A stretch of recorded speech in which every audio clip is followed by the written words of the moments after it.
पाकिस्तानी महिला सीमा हैदर के मामले में बिहार पुलिस की एंट्री हो चुकी है। पाकिस्तानी सीमा हैदर की भारत में घुसपैठ मामले पर बिहार पुलिस का बड़ा बयान सामने आया है। एडीजी पुलिस मुख्यालय से जारी बयान में कहा गया है कि सीमा हैदर बिहार से सटे नेपाल बॉर्डर से भारत में दाखिल नहीं हुई थी। एडीजी जितेंद्र सिंह गंगवार ने कहा है कि सीमा हैदर किसी अन्य राज्य के बॉर्डर से भारत में आई होगी। इंडो नेपाल बॉर्डर को लेकर बिहार पुलिस बेहद चौकस है।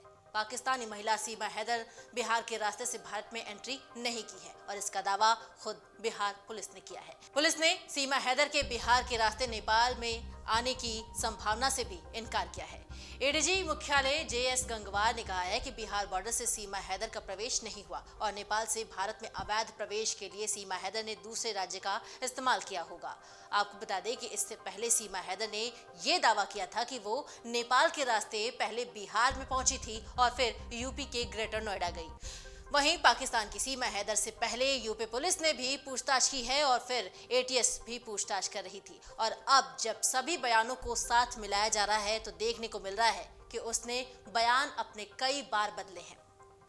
डीजीपी मुख्यालय लखनऊ की तरफ से जारी किए गए एक प्रेस नोट के मुताबिक सीमा हैदर ने यूपी के सोनौली बॉर्डर से नहीं बल्कि सिद्धार्थनगर के रूपन हडेही खुनवा बॉर्डर से भारत में एंट्री की थी। यही नहीं, सीमा के सचिन से पहली बार जो बात शुरू हुई वो 2020 में हुई थी, जबकि सीमा ने पहले 2019 में बात शुरू होने की बात बताई थी। इससे पहले सीमा हैदर और सचिन ने 13 मई को भारत नेपाल सीमा सुनौली सेक्टर और सीतागढ़ी सेक्टर में भारत में एंट्री का दावा किया था, लेकिन बिहार पुलिस ने उसके इस दावे को पूरी तरीके से खारिज कर दिया है और कहा है कि सीमा हैदर ने किसी अन्य राज्य के बॉर्डर से एंट्री ली होगी।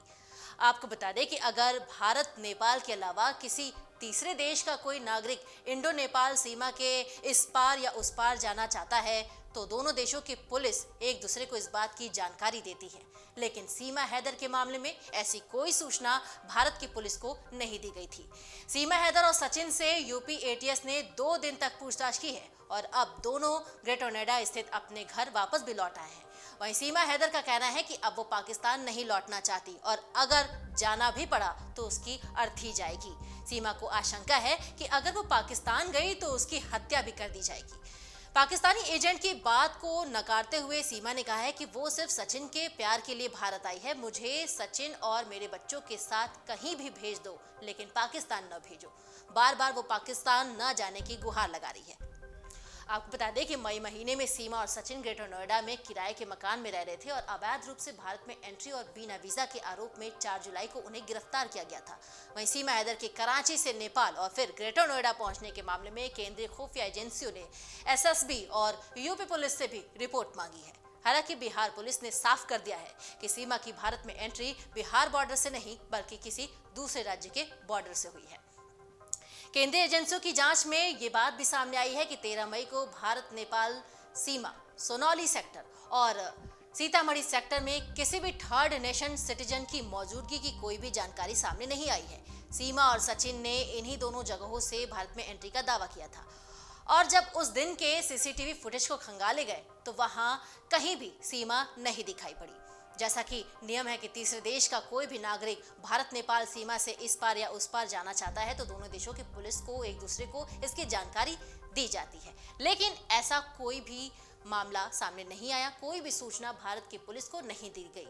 इससे साफ पता चलता है कि दोनों ने झूठी कहानी बनाई है, लेकिन ऐसा क्यों, इसकी अभी जांच की जा रही है। जांच में यह भी खुलासा हुआ है कि नेपाल में न्यू विनायक होटल के कमरा नंबर 204 में सीमा हैदर और सचिन फर्जी नाम और पते के साथ रुके हुए थे।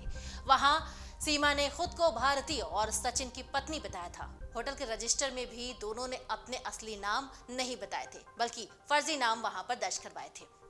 सचिन एक दिन पहले नेपाल पहुंचा था जबकि सीमा उसके अगले दिन नेपाल पहुंची थी। सीमा हैदर ने एटीएस की पूछताछ में कबूल किया था कि वो सचिन के अलावा दूसरे भारतीय मर्दों के भी संपर्क में थी और सीमा ने इन लोगों से भी पबजी गेम के जरिए ही जान पहचान बनाई थी। जिन लोगों से सीमा ने संपर्क बनाया था ज्यादातर दिल्ली और एनसीआर के थे और सीमा ने जिन लोगों से पबजी के जरिए बात की थी उन लोगों को भी अब ढूंढा जा रहा है। अमर उजाला अब आपके टीवी पर भी। अपने स्मार्ट टीवी पर YouTube पर सर्च करें अमर उजाला, चैनल सब्सक्राइब करें और देखें ताजा खबरें, वो भी HD क्वालिटी में। और हाँ, बेल आइकन दबाना ना भूलें ताकि हर खबर हो आपके घर। अमर उजाला, निष्पक्ष, निर्भीक, निरंतर।